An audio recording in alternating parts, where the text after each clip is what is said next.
Good evening, everyone. It's November 3, 2012. I'm Rene Ritchie, and tonight we're talking about Apple's new management reorganization. We're talking about the iPad mini, and we're talking about Google's new Nexus line. This is the iMore Show. Joining me tonight is Ryan Block of Gadget. Ryan, how are you? Hey, I'm good. Thanks for having me again. Well, thank you for coming back. Last time you were on, it was almost prescient. We ended up talking a lot about the iPad mini and what its place might be. Apple had not even announced it yet. And we spent a little bit of time talking about Scott Forstall and his position at Apple, which now kind of no longer exists. So I thought it'd be perfect to kind of bring you back and look at things backwards instead of forwards for a change. Yeah, I don't know. Where do you want to start? Let's start with Apple's management. There were hints, there were articles about the personalities involved in Apple, but I don't think anybody woke up that morning expecting Scott Forstall to be gone. Yeah, you know, it was kind of weird because it didn't surprise me. I mean, I think it surprised everybody at a certain level because you just don't really see executive shakeups at Apple very often. And they announced like 3 or 4 things regarding the executive team at once, which I'm sure we'll get into. And, you know, there had been a lot of chatter about, you know, a post Forstall Apple. And I mean, again, you know, we had been talking about that. Yeah. We kind of buried the lead, but I went back and I watched that show, after that news. We were talking about it on Twitter, you and I, and, you know, like after we'd been talking about it for a few minutes, I think I said the thing that I still really strongly believe, which is that Apple's without Forstall's fine. I don't think it really matters a whole lot whether or not he's there. You know, somebody's going to pick up the slack. It's not like Apple has a hard time attracting amazing talent. And it's not like they haven't farmed a lot of amazing talent in-house. So it's, you know, it's a very weird moment. And it's interesting that they opted to break that news when the stock market was closed. Yes. I don't know, conspiracy theory there maybe, but yeah, I mean, I guess we're going to see what happens. I think it'll be okay. I'm not too worried about it. There were 2 things that struck me. Exactly what you said, the timing. It was after iOS 6 was delivered. It was after Apple had announced all of their products for the year. They'd basically cleared the deck, yet the stock market was going to be closed for a couple days. And the also thing is, Apple has gotten rid of people before. Papermaster after the antenna gate situation. This is the first time it seems that someone from the next days was shown the door. Yes. Ohm from GigaOhm, he wrote a pretty good post about this. And the thing that he capped off, and I'm paraphrasing because I don't have the post up in front of me, was that that Scott forgot that he was Steve's guy, yeah, and that he was not Steve Jobs, which I think is a great way of putting it. I think, you know, everything we'd heard about Scott over the last couple of years is that, you know, he's power grabbing and that, you know, a lot of people are putting up with him because Steve put up with him. And it seemed likely that I mean, and I wrote about this in my piece on Gadget. I just threw up a piece that day because a bunch of people were asking me who Scott Forstall was and why it mattered, which I thought was really interesting. And in my thing, I said, you know, so actually, I just lost my train of thought. I'm sorry. No worries. You who Scott Forstall was, why he mattered, and that he was Steve's guy, not Steve. Yeah, no, it was. There was a specific thing that I was going to touch on. I apologize. Anyway, I mean, you know, long story short, this transition seemed. Oh, I remember what it was. It was specifically about coups within very large companies, and one of the points that I tried to make was that, you know, like in any coup, you are either successful or you're dead. Yes. There's a whole lot of in between. So if you're going to be power grabbing, you are going to either, you know, wind up in Tim Cook's job, or you're going to be shown the door. And I'm pretty sure Tim Cook saw, you know, what was probably happening with Scott, and I mean, you know, clearly he knows what's going on. And there didn't seem to be a whole lot, or at least we didn't hear about a whole lot of, you know, grumbling from the executive team about this decision. So it seems like somehow inevitable.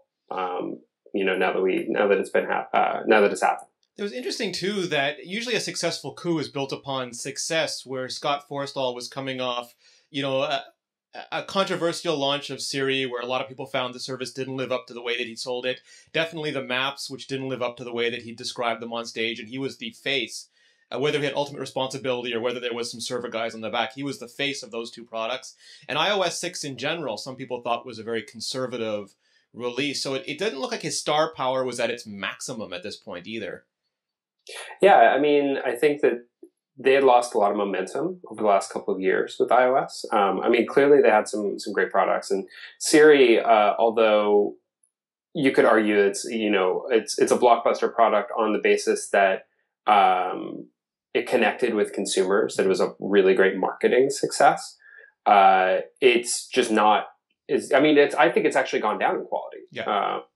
It's not that it like stayed where it was. I think it's actually gotten worse over time. It's gotten slower, and to me, it feels like it's gotten less accurate. So they're regressing on some of the stuff. Maps is obviously a huge debacle, and I think there's a lot of misinformation about Maps. I think a lot of people were kind of coming to the defense of the Maps product, saying, well, yeah, of course, any V1 Maps product is going to be really bad, and it's going to take a lot of time to get better. We should all accept that. But, some of the stuff that I'd read about that actually differs. I had posted on the thread from that post that I posted to Gadget, that there's this link, and if you go find the link, or if you go find my thread, you'll find the link in there. I should, get it up. Show notes too. Yeah, okay, great. I'll send it to you.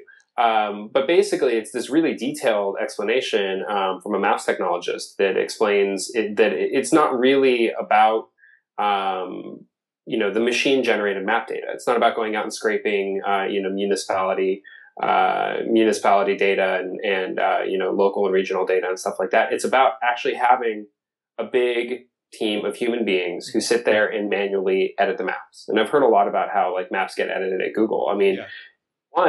Google's like, oh yeah, we'll go out there and we'll scrape a bunch of stuff and we'll automate it. And they realize that creates a really terrible product. Yeah. And this is something that we all kind of knew, or at least had been talked about publicly, was, how much human effort Google was putting into, how many man hours they're putting into map quality, that it's not something that it's not a data type that is as structured as what is on the web, so you can't just go crawl it with accuracy. And Apple didn't do that. Apple didn't have any mechanisms for having a massively human edited map product, and so that alone set them back an enormous amount. Because now they're going to not only have to like restructure how maps are done, but they're going to have to build that team and build all those tools that team's going to use. And, I know they're going to be responding quick to it, but there are a lot of reasons why, if you look at from what mistakes Google made and where they came from in the early mapping days to where they are now, Apple could have avoided a lot of that stuff because so much of it is public. And it looks like they fell into some of the same traps. Yeah, and it's interesting that for the first time, you look at Apple's flagship features, the features they themselves trot up on stage, and Google is not only not catching up to them, but they're well in advance. Google now is doing predictive, localized voice, producing much better results than Siri is. Google Maps far ahead of Apple Maps. Google's already doing actionable notifications, where Apple is still futzing around with Notification Center. It's almost a reversal of the momentum in the mobile space. Yeah, we know that Apple is, generally speaking, a fairly conservative company. There are some things that they push the limits on, but for the most part, they do the best at taking existing technologies, refining them to a point where they're extremely usable and just very well polished, and then releasing them in consumer products that people can understand and that they desire. Right? Steve, had that saying that he likes to take technologies, was it in the spring? Or was it in the summer? I can't remember actually. I hate misquoting people. But his point was they don't like to be the first out with the technology. Yeah. They like to wait until it's become robust and that, standards are in place or if they need to control a standard, then at least it's done so in a way that makes sense. And you know, this is the same thing with a lot of these technologies. You know, they are not at the forefront here. And with things like Siri, they actually need to be you know, on the bleeding edge. I mean, it's impossible to make Siri viable unless you are really pushing the envelope. And that's something that, you know, maybe Scott didn't know how to do with his organization, or maybe he'd lost track, or maybe that's something that they are better poised to do with the reorganization. I don't know. It's kind of hard to say, but some of the stuff, especially in the services, you know, they don't need to just catch up. They need to forge ahead and get ahead of the pack a little bit. You know, the strategy that they took with like LTE, for example, you know, being a couple of years behind everybody else, that's okay. That works in the hardware space because they had to wait for some of those technologies to catch up so they don't have to make sacrifices on battery life and stuff like that. But when it comes to software and services, they need to be way out in front, and they're just not. Yeah, it was interesting when the first iPhone came out. It was way behind in terms of features, like to the Palm Trio I had or the BlackBerry at the time, but the user interface was so compelling that all of us were willing to put up with not having even apps for a generation, just to use pinch and zoom and to use multi-touch. And now everyone is caught up to that. That's no longer the most compelling feature of a product, and Apple doesn't seem to have that next thing to make you forget they don't have an overwhelming strength that makes you forget their limitations at this point. Well, there's one strength that they have, which is the way they built iOS scales into the future. And what I mean by that is they built it right the first time, and they've been able to add good things on top of that progressively. And this is why, although Google is ahead in some of the details of some of its mobile products, it's not ahead overall technologically, and especially from a user experience standpoint. And that's because they didn't build it right the first time. They built Android to be a lowest common denominator smartphone OS. So it was made to run on non-touchscreen QWERTY-keyboard devices, and they made a whole bunch of sacrifices and compromises early on based on that premise. And, you know, from the interface to the way that the system is architected, to the way it renders graphics, the way the software is written for it, everything top to bottom was based on a premise that never worked out, which was that Android would be primarily, it would run on, you know, all these different kinds of devices. Well, as it happens, Android now runs on, you know, almost one kind of device with little exception, and that is, you know, a modern smartphone with a big touchscreen and maybe a slide-out QWERTY keyboard in some cases. But I mean, that's pretty much it, right? You get like it's a large touchscreen, or it's a large touchscreen with the QWERTY keyboard. So they are still, you know, in a multi-year process of rebuilding Android, all these bits and pieces, and trying to get the software to come along with it. And, you know, they're rebuilding the plane in flight. And this is an area where Apple doesn't have to worry. They can just continue to evolve in a very logical and rational way, the way iOS works. And it's a lot easier for developers to come along with that vision. Whereas, you know, with Android, chances are you've had to, you know, make significant changes to your app if you're a developer over the last few years to keep it up to date with the interface convention changes, with the shift from, you know, hard to soft buttons, with the way the graphics are rendered. Yeah. So that is, I think, Apple's big advantage with iOS right now, is just it was built on a better foundation.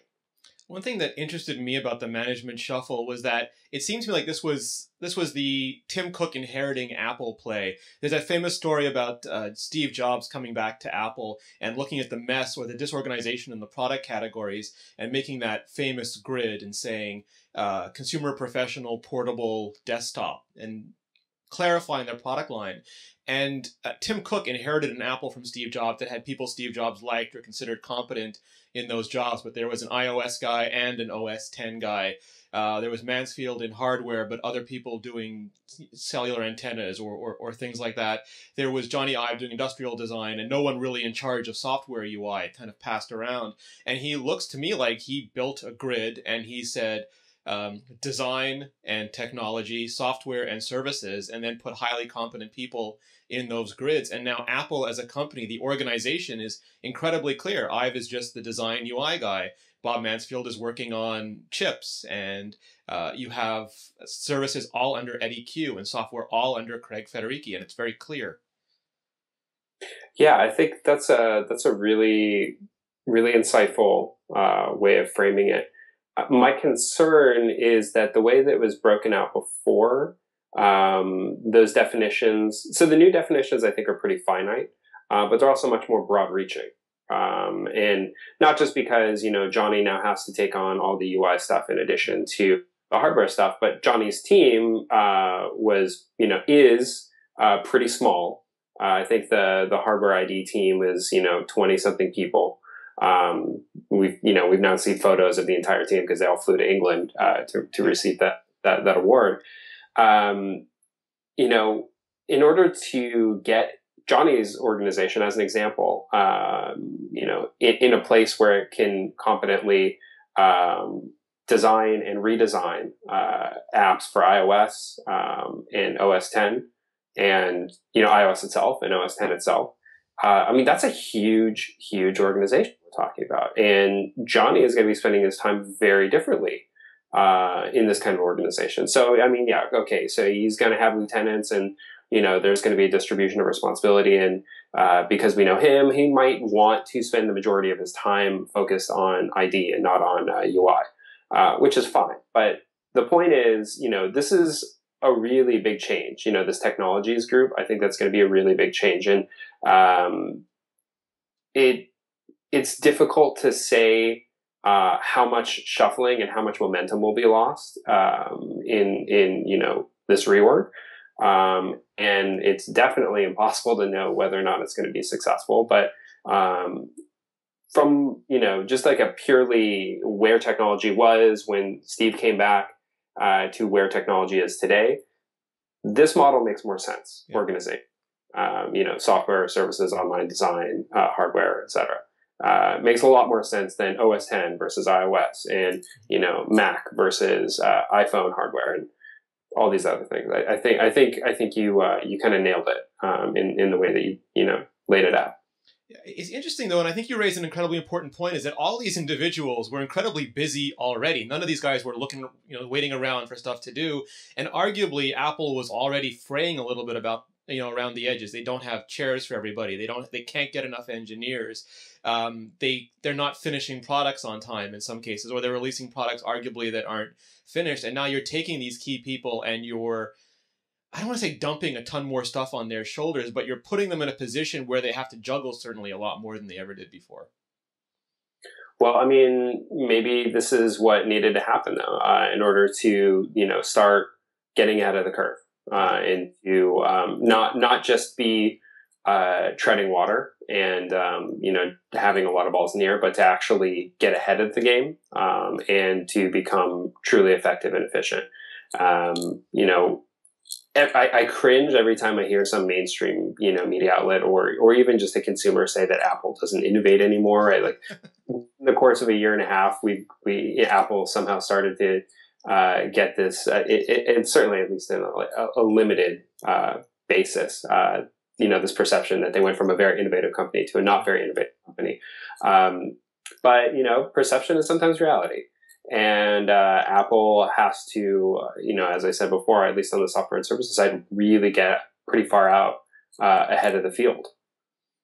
And you've got Craig Federighi now, who has to manage, because Apple's gone on a yearly schedule, he has to manage now iOS 7 and whatever the next big cat, if they keep using big cats, for OS 10 is going to be. And Johnny Ive, the design team, like you said, is incredibly well organized, but there was no real UI team in Apple. You had different designers attached to different products, sometimes one developer, one designer, making one App Store app for Apple. And does Jonathan Ive bring all these people together? Does he form them up the way the ID team is formed up? Is there going to be a designer organization or a UI organization at Apple now? It's going to be a lot of interesting things happening in the next year. Yeah, obviously, a lot of people, when they got the news that Johnny was going to lead design, with a capital D, that would be the end of skeuomorphism. Yeah. Which, maybe. Maybe we'll see a lot less of it. He doesn't seem to be a big fan of it. I think most people have gotten pretty sick of it, and I certainly think it's incredible. I mean, I've always thought it was really tacky, and there's a reason why I and many other people who I know, have that folder on their iPhone for Apple. Yes. They just don't want to look at again because they're just frankly not very good. Maybe there'll be some changes there. Maybe there won't. I'm actually as excited as I am about that.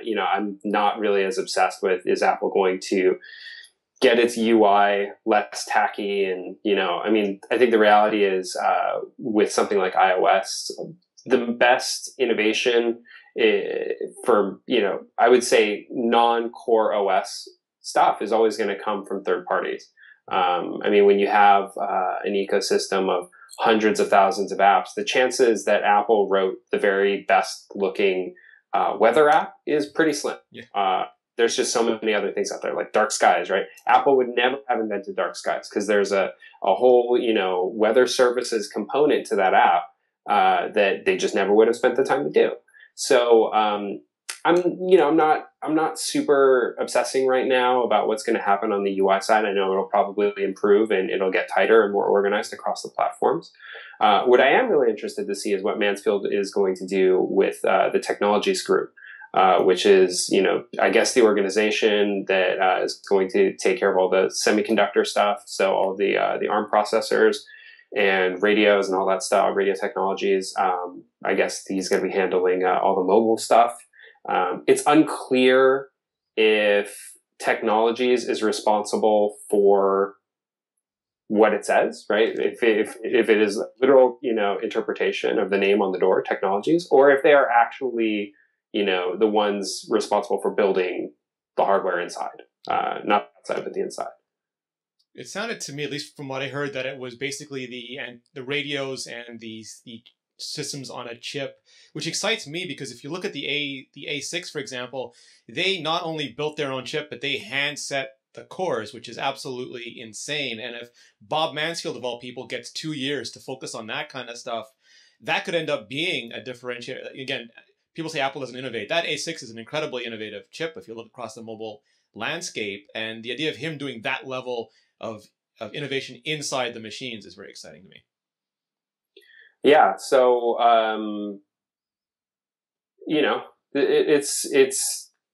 it's a big change. There's no doubt about that.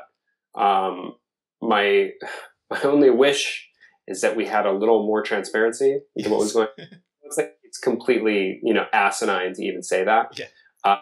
But it's so interesting to see this major change happen organizationally and to not be able to really tell what effect it's having. Yeah. And it's literally going to take us years before we know what effect this change is having. It's like astronomers, we got to look at the dark matter around it to see detection in gravity of what's happening. Absolutely.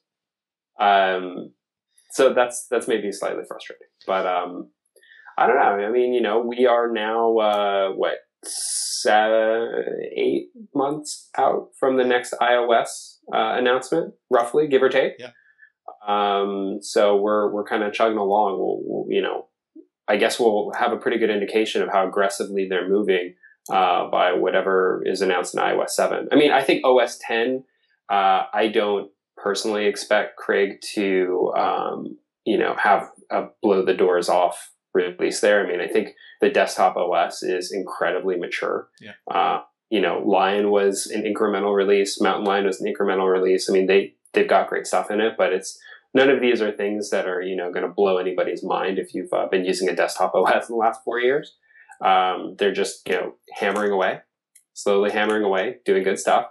iOS is, I think, the area where they have the most potential for improvement, where they can really, have just a small number of tentpole features that'll blow the doors off. So are they going to do that? Yeah, it's interesting because a lot of things that we hear is like iOS is boring, it's stagnating, which is incredible because desktops have been similar for decades, but iOS is 5 years old. Some people say it's already boring, but now Apple has hundreds of millions of users that they are dragging behind them on the interface level. And for example, my sister all an iPhone is to her is a phone that lets her take pictures, make phone calls, and listen to music. She does not use Notification Center or the Fast App Switcher or any of the sort of hidden higher level user functions. It's just her little grid. My mom hits the home button, chooses an app, hits the home button. The most friendly, accessible, least intimidating computer she's ever used in her life. And Apple has to now balance those people, bringing them forward with sort of us multi-gadget geeky guys who want to see something new every year. I mean, and I've written about this before. I don't necessarily want, I don't feel like they have to radically reinvent iOS. I just think that they need to keep things competitive, and that they need to prove that they're willing to, to look into the future a little bit further.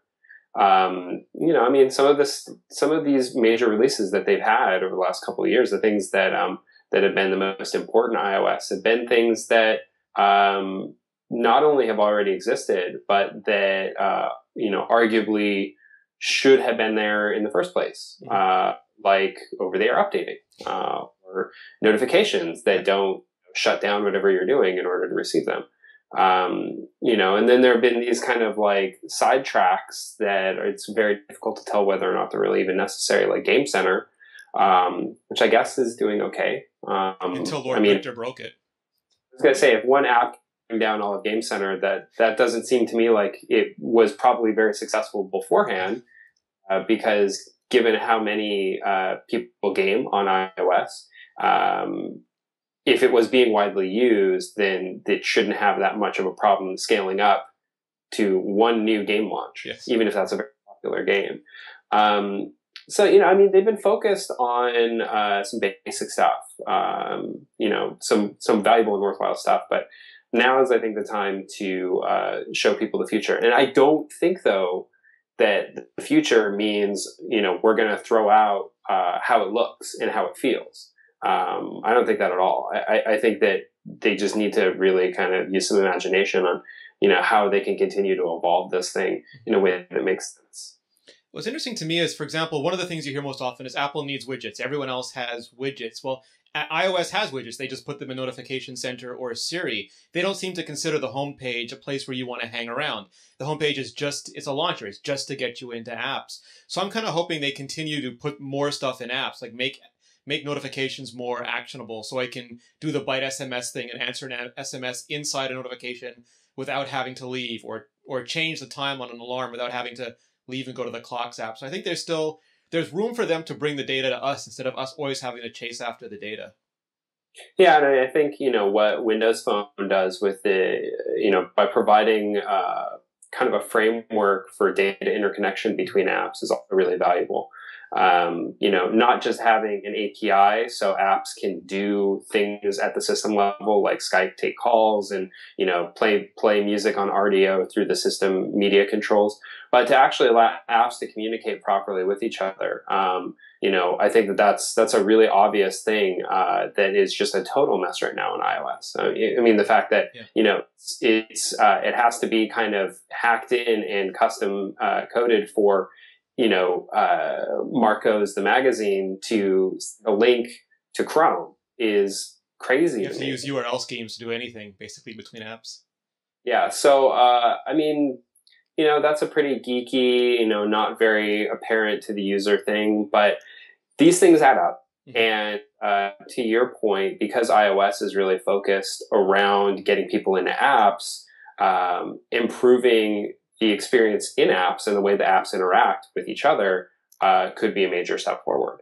I mean, part of the reason that iOS is so successful is because it has a robust app ecosystem. And part of the reason it has a robust app ecosystem is because iOS is tuned specifically for using a ton of apps. Yes. So, why not see more focus on improving the quality of app interactions? And, I mean, that's just one example, but there's plenty. So I guess to wrap up the Forstall stuff in a bow, where do we see him going from here? I mean, he has ungodly amounts of money. He never has to work again a day in his life, but he is an alpha development male who may want to work? Would he? His brother works at Microsoft, is a design guy at Microsoft. Could he go there? Is he more the kind of make a startup guy and try and make my own thing? Do you think is the last we've heard of Forstall? I don't. Nobody in Scott Forstall's position is going to just sit around. I think John Rubinstein was kind of the exception to the rule. After John Rubinstein left Apple, the story goes he just wanted to go retire in Mexico until he got the call. And the call was, come rebuild Palm. That's obviously a pretty interesting call to get. So he refused, and he went and he went and did that. I don't really see that for Scott. I think he's got to go try something, and especially because the former Apple executive alumnus has been up to some pretty interesting things. Yeah. You've got Tony Fadell, building Nest, which is an amazing company. We've got Bertrand Serlet. He's got his new startup. I don't know where that's going or when that's going to. Yes. So I don't know. We'll see. I am kind of curious as to what this firing means for Scott. He was famously awarded a ton of stock options at Apple. Usually when you are terminated for cause, those kinds of things go out the window. So I know that he's, obviously done very well for himself as the next employee coming in Apple. I mean, You are correct. He doesn't have to work another day in his life. I don't know if he's going to walk away with, those tens of millions of dollars that he was given in retention grants over the last couple of years. But he has more than the resources necessary to go start something. I don't really see him at Microsoft. That just doesn't make sense to me. I mean, why not start your own thing? Yeah. Certainly, why go work for the hated enemy that that does all the things in ways that you don't want to do them? So I don't know. I see startup of some kind, or potentially like a adjacent move, executive move to another company that maybe isn't necessarily in Apple space directly, but would make sense at some level. Yeah, absolutely. And those really awkward Forstall family Thanksgivings are a thing of the past, at least. Yeah, no, I think that's absolutely exactly right. Switching gears slightly, Apple has now released the iPad mini, and it was interesting because it didn't seem to have the level of excitement that the iPhone 5 launched with, but I think that's just normal because the iPhone 5 is the biggest product in Apple's portfolio. It's the phone. They have one a year or, longer than a year in some cases. We just had an iPad in March, but it was by no means a small launch. Do you think there was some degradation of hype because it was a second time in a year sort of product? Well, I mean, they'd just gotten out of a big press cycle around the iPhone 5. The iPad mini is it's in a weird position because it's an interesting product, but it's down market. Yeah. Usually when any company introduces a down market product, it's not as interesting from like a curiosity standpoint. I mean, that's not to say that they're not going to sell a bunch or that they haven't already sold a bunch. I guess we'll find out Monday how many they sold, because they like to announce that. Or I guess if we don't hear how many they sold, then that's probably good news. But any product that is down market from what currently exists, it's not going to have hype.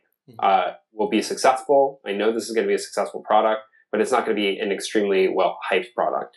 The big complaint among technology enthusiasts is that it doesn't have a Retina display.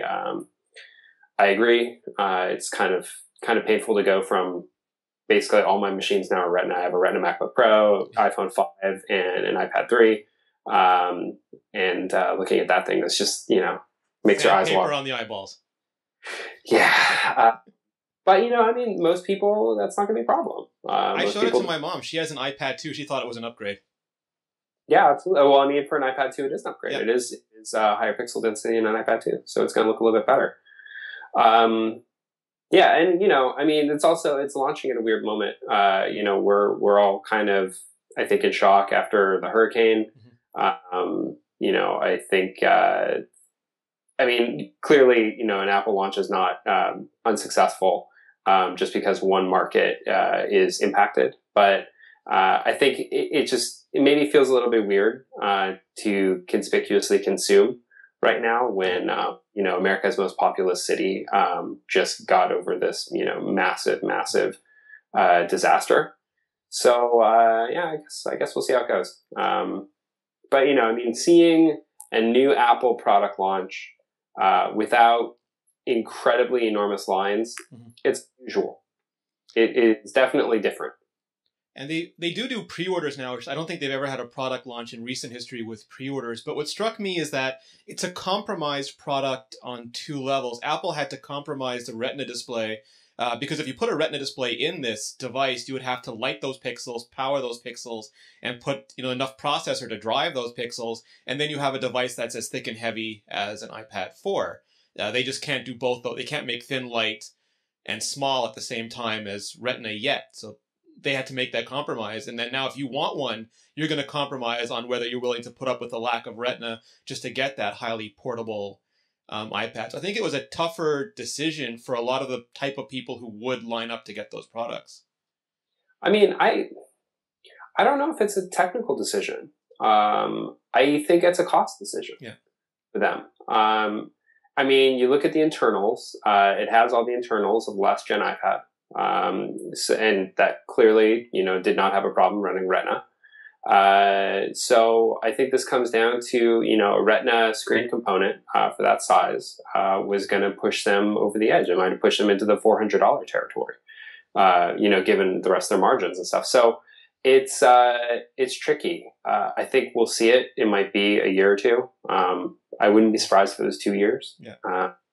I wouldn't be surprised if it was 1 year, but if I had to put money, I guess I would say, 51% chance it's 2 years and 49% chance it's 1 year.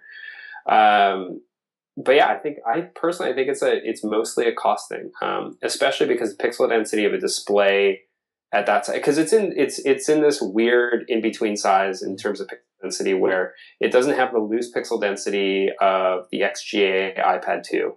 And it doesn't have the super tight pixel density of a Retina iPhone. It's the same as the iPhone 3GS.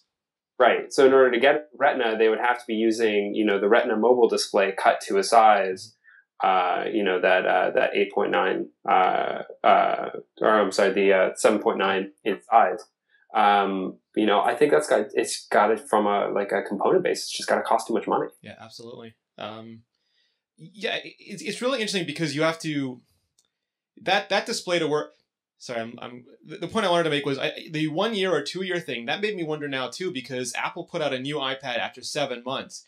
Are we past maybe when it's yearly increments and it's just whenever? Because it was clear the iPad 3 they just didn't have the right LTE chip yet. They didn't have the A6 ready on time. They didn't have Lightning ready yet.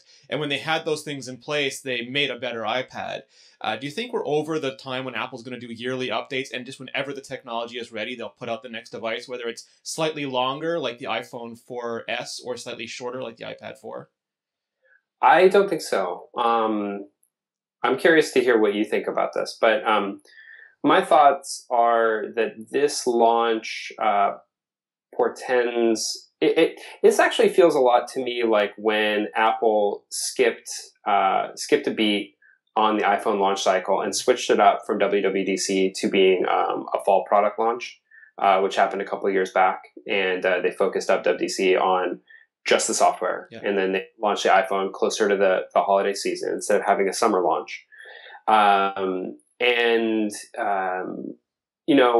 I think part of the thing with the iPad here, it is a good holiday, launch time. But they also needed to complete the transition to Lightning, I think, as quickly as possible. It's just, I think this is like an accessory, company, third-party accessory company buy-in issue where like they don't want to have a bunch of different products on the market with all these different connectors. They need to like really get everything over to Lightning as quickly as they can.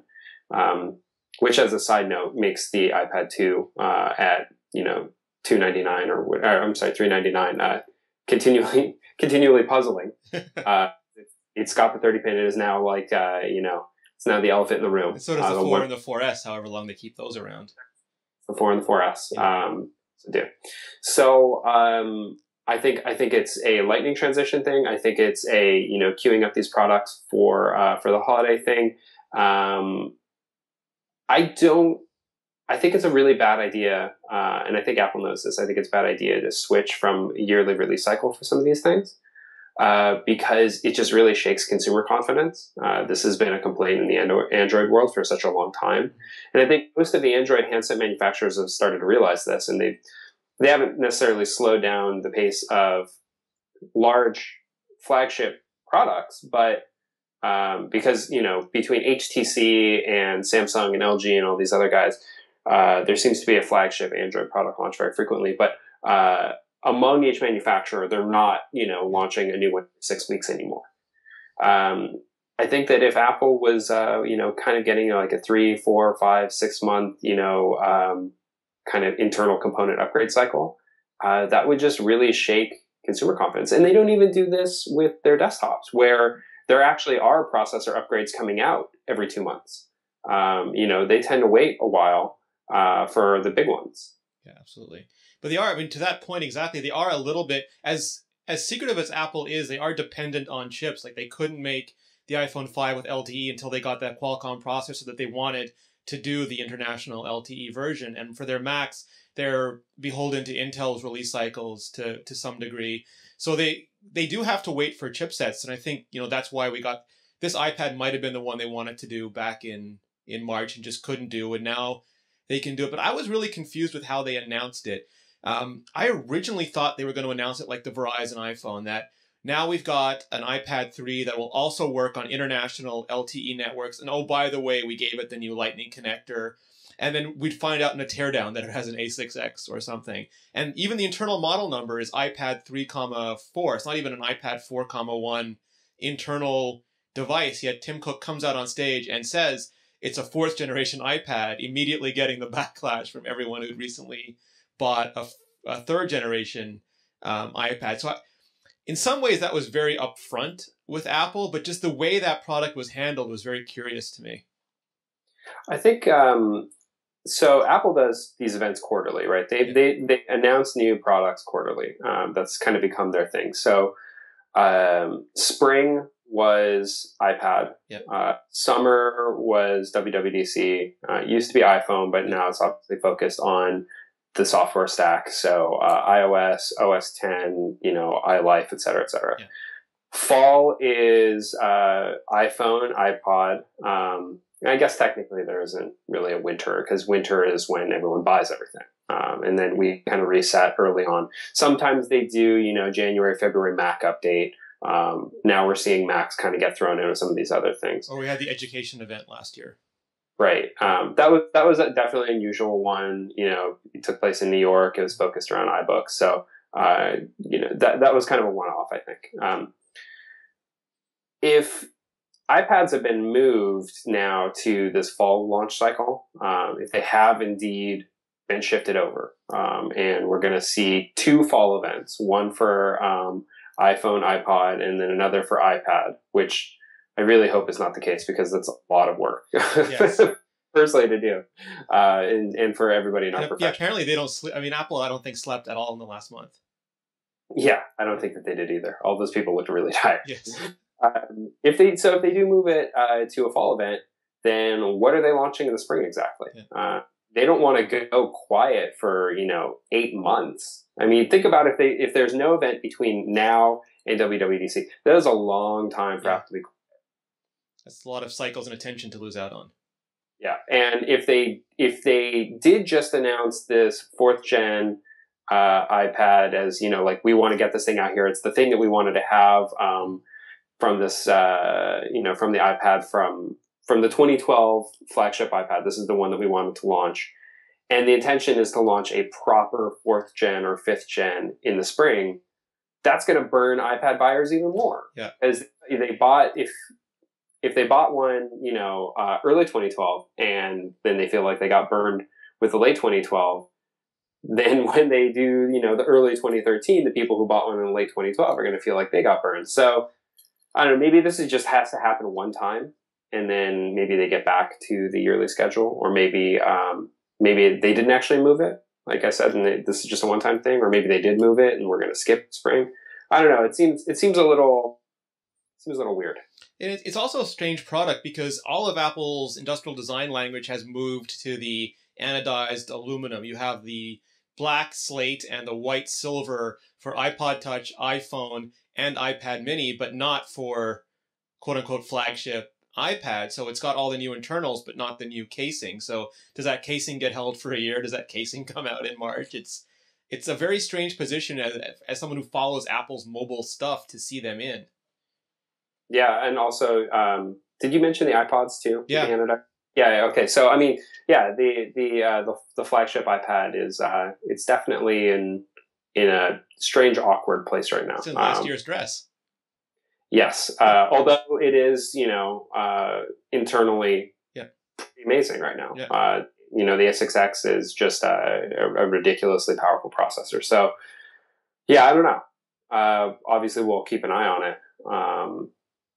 But this was definitely a bizarre fall season. And kind of, at a certain point, towards the end of the iPad launch, Tim took a moment to kind of say like, haha, like I promised you I was going to like have an amazing first year as CEO, and look at all these amazing products we launched, right? Yeah. We ramped every single product we make. Yeah. I think maybe with like just a couple exceptions. The Mac Pro, I think, was about the only thing that. Yeah, maybe like Airport. No, they I think they redid the Airport Extreme too, and then they redid the Airport Express. So yeah, I mean there are very few products that did not get an overhaul in 2012, like the Magic Mouse or something, right? And I was just kind of left wondering, like, is this Tim kind of proving himself? I mean, did he, is he being like, is he overcompensating? Is he being too aggressive to prove that he's got this under control? I did hear that just a vague reference to, and it was an allusion, like this is the moment in the movie where the president or the grizzled old general looks up and says, "Clear my skies," and every plane launches off the deck at once. It's kind of a bizarre moment. Just for me as, somebody who watches this stuff. I mean, it's extremely impressive. Never seen Apple launch so much in so little time. But, it also sets this expectation that they're going to do it again next year. And I'm not sure that that's going to be the case.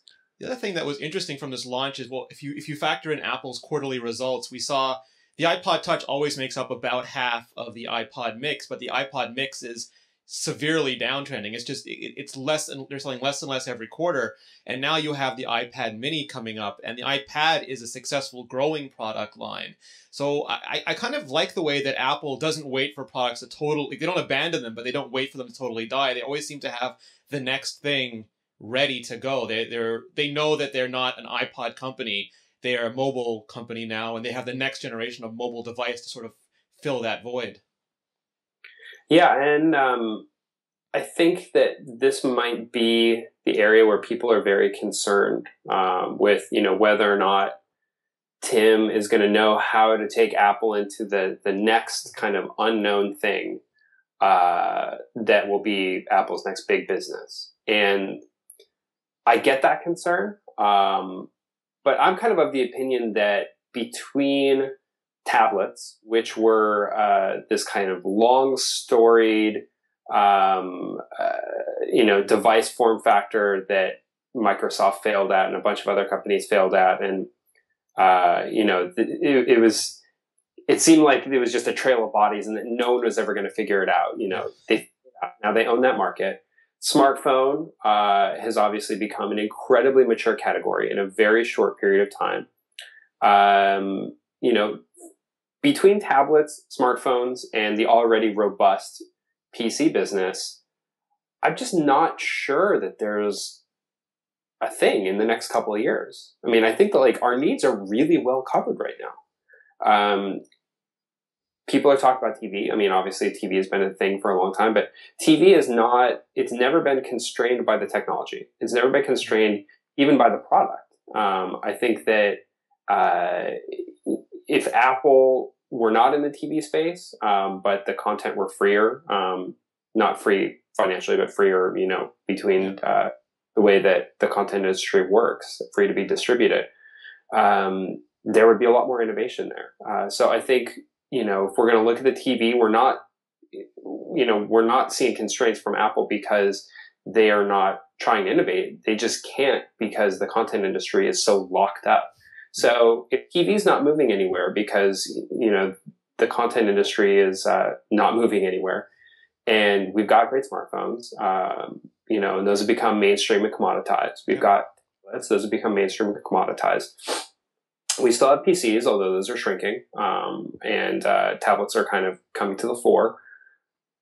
I mean, what is there? Do you think there's space? Is Apple leaving something on the table by not having a MacBook Air with a detachable touch version of OS X the way Microsoft is trying with the Surface at this point? I was wondering how you were going to segue that. I don't think so, no. I mean, I don't know. It's a good question. It's totally debatable. I think that, my feeling is that Windows 8 and Windows RT are highly confused. Yeah. And that they set a really weird consumer expectation because it looks like Windows, but it's not. And Windows looks like RT, but it's not. Yeah. And, I think these kind of combination products just don't work. I don't think they were. I mean, like Microsoft has tried this before. I don't think it works well. I think you have to have something that does the very best possible job at what it is. And I think that, is it a PC? Is it a tablet? They didn't make any tough choices, so I feel as a consumer like I have to make a lot of decisions all of a sudden. Yeah. And the other thing that was interesting to me is as much as people are giving Apple a hard time for not having a Retina display in the iPad mini, making those choices, Google's now put out the Nexus 4, their new... people call it a flagship. Google calls it a flagship. To me, the Nexus line hasn't been a flagship since the HTC Nexus 1 because they've had to make concessions to keep them cheap enough for developers and open enough for geeks. So the concession this time, last time the camera was horrible. This time there's no LTE on the device. So I'm interested in how these compromised products are going to do. I don't think the Nexus 4 is meant to be a mainstream smartphone, but still it upsets people who are maybe their target market not to have every bell and whistle on the device. I mean, it is $299 out of contract. Yeah. That's hard to argue with. I mean, that is very inexpensive for a brand new high-powered smartphone. I mean, it has the what was it, like the S4 Pro? Yeah, the Crate. Yeah, I mean, that is a pretty damn powerful chip. It's got a huge screen, a 4.7-inch screen. Ridiculous density. Yeah, I mean, I don't want a 4.7-inch screen, but like you gotta hand it to them. I mean, that is a big, nice screen on that phone. To launch that product at $299 out of contract is very impressive. It's gotta be costing them just to do that. Yeah, I mean, I think if they left out LTE because they wanted to keep the costs low, they should just say that and be upfront about it. I think they were being kind of cagey. I think they were saying, oh, well, we had to couldn't launch one phone that would work everywhere in the world and blah, blah, blah. Well, look, the reality is if you launch an HSPA Plus phone, it's not going to work everywhere in the world either. It might place this on just one implementation, but there are always going to be networks it's not going to connect to. So, you kind of have to optimize and maybe do a couple different versions. And this is just the reality of the way the mobile networks work. And the people who they're trying to appeal to with this phone are smart enough to know better. Yes. The excuses are not valid. So, I say just look, it's a $299 extremely powerful Nexus smartphone. Just call it what it is, right? Like you want to have a bigger screen. Yeah. And so maybe LTE had to get you in the door. I also wonder if they are, I don't know what the right word is, it's not bound, but I wonder if they are forced to leave some room at the top for both their carrier partners and their manufacturing partners. Because if Google is going to sell these things so cheaply, it would be very hard for the Samsungs and HTCs to have to compete with devices that are as good or maybe not even as good as an off-contract Nexus for $300. I don't know. I don't know if they really care. I mean, hasn't it become clear over the years that although they want to work with everybody, they're not too obsessed with how their partners feel. I mean, if you don't handle things the right way, you don't go through the right channels, you get cut off. I mean, none of these guys If you push make privilege. a phone for somebody else, you'll be in a little bit of trouble. Right. I mean, I don't know. I think the more incongruous thing is, their strategy with Motorola, and how little sense it makes for them to own Motorola when they're, still so aggressively partnering with some of these other guys. But yeah, I don't know if they're like thinking too much about like, how can we make everybody happy and make all these guys' lives easier. I think they're just kind of doing their thing and, doing it one Nexus at a time, so to speak. And I think, talk about confused strategies. I'm constantly confused by Google. I mean, I don't know, maybe that's the point. Maybe that's what they want to do. It's like, it's misdirection. Yeah. They're trying to constantly throw everybody off. Like, what are they going to do next? I don't know. It kind of seems like Apple to me, whether it's Steve Jobs or Tim Cook, seems to be like that sniper guy in Halo who's up on the side and he's just very patient and waiting and takes a single shot. And then you curse him because you can't even see where he is. Where Google's the guy with the big shotgun just walking through the tunnel, shooting everything that they can find, doing a massive amount of damage across the product space. I mean, is it any wonder that, it's become such a cliche that Google is the new Microsoft? Yeah. There's the spray and pray approach. Clearly Google has mastered. And, frankly, I'm ultimately glad they did because, it's been a few years, but remember when Android first launched to consumers, it kind of, it did not pop. It came out and the reaction was, well, this was supposed to be like the thing that runs every smartphone. Like, where are all the smartphones? Like every show, right? This will be the show that they have Android smart. What? Not again. Android is supposed to be like the great uniter of all other smartphones, the other category, right? The not RIM at the time and the not Apple at the time. And I guess the not Windows Mobile at the time. And it just, like the first couple of years, it was so slow to take off. And everyone was wondering, like, where are all the Android phones? Well, they came, and it was a tidal wave, and it continues to be a tidal wave. And clearly that's working for them at some level. But, I mean, kind of go back to what we were talking about earlier. If they really want to execute at a higher level, not just in quantity, but in quality, they gotta go deeper. They gotta go deeper on the products, and they have to, go deeper on Android itself and really fix it up and clean it up. And I guess that's, a big part of the Nexus project for them, is, showing people what a pure Android experience is and all that. But, until that is a widely available consumer product, it's, it doesn't break out of being test bed status. Yeah, no, absolutely. It's one of those things that makes me wonder, and forgive me if I said this before, but, if the iPhone had a problem, Steve Jobs was down there throwing it at somebody's head. And Eric Schmidt famously was caught on camera using a BlackBerry, just at the height of Android's launch. So Sergey's off playing with Google Glass. Larry Page is very concerned with other things. Android, in a way, is a product a lot like Windows Mobile was at Microsoft, where they kind of had to have something in that space because of marketing reasons. And there didn't seem to be someone sitting on top who loved the hell out of that device and wanted it to be the best device they themselves were using. Yeah, that definitely sounds about right to me.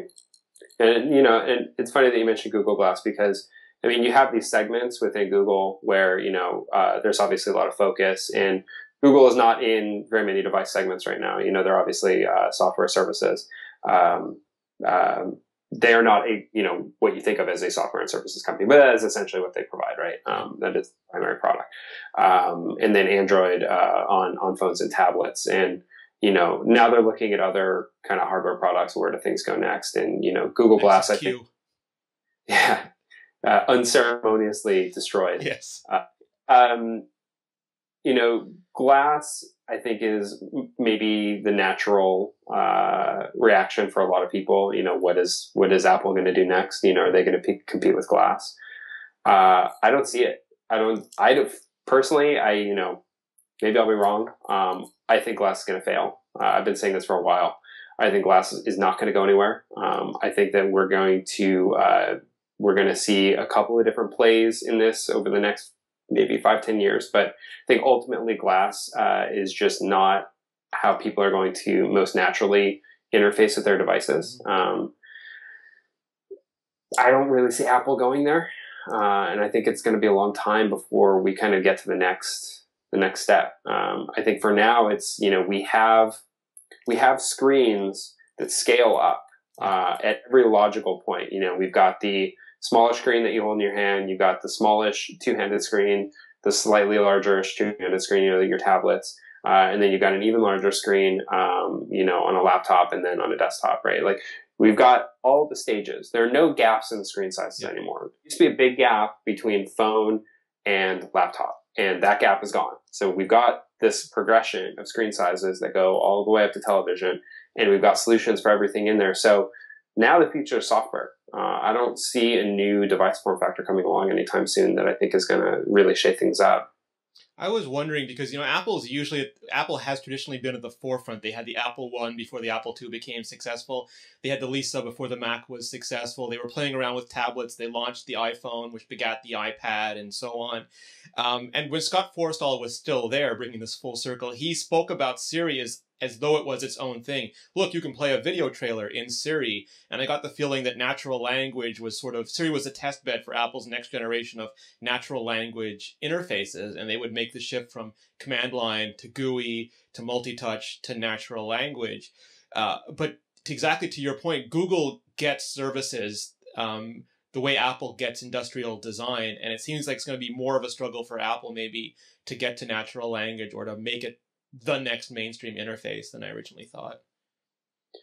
Well, I mean, again, to bring it back, I guess that's part of the reason why this reorg needed was so necessary. Because, we have more things in the products that we use today that need to be organized in the same house. Yeah. And, for Siri to be kind of in a completely different space than, iCloud, and, Maps even, it just doesn't make sense. And, we saw that this week with Google's voice search, app, Yes. which, that's kind of a pretty amazing piece of technology and a great dark horse competitor.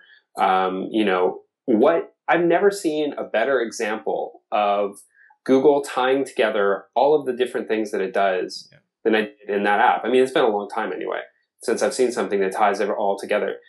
As you're speaking something in, it's kind of like crowdsourced, intelligent voice detection, speaker independent voice detection, correlating that to your location, and providing local data and results, across, its entire content and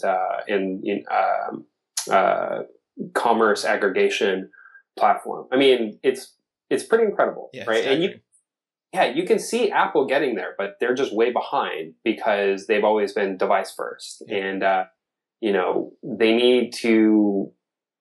they need to get to a point where they can really, match some of this technology. And that's all on Eddie Q now. Yeah. No pressure. Ryan, I want to thank you very much. I think I always have a great time talking to you, so I appreciate you coming on again. Thanks. Love the show. Always a pleasure. Where can we find out more about you? I'm on Twitter. I'm at Ryan. I'm on Gadget. So you can go to gadget.com, GDGT.com. Those are pretty much my two main spots these days. Awesome. So thank you again, and thank you to the chat room. You guys are fantastic, and we'll see you next time. Yeah, you've got a great chat room. I wish we could answer some of these questions we're seeing. We should. Yeah, we'll do a QA episode one day. That'd be fun. Yeah, awesome. They're awesome. All right, guys, have a good weekend. You can find me at Rene Ritchie. You can find all of us at iMore. You can email us at podcast@imore.com or just leave a comment on the show when it goes live. For all of our shows, check out mobilenations.com/shows. Thanks, everyone. Have a great night.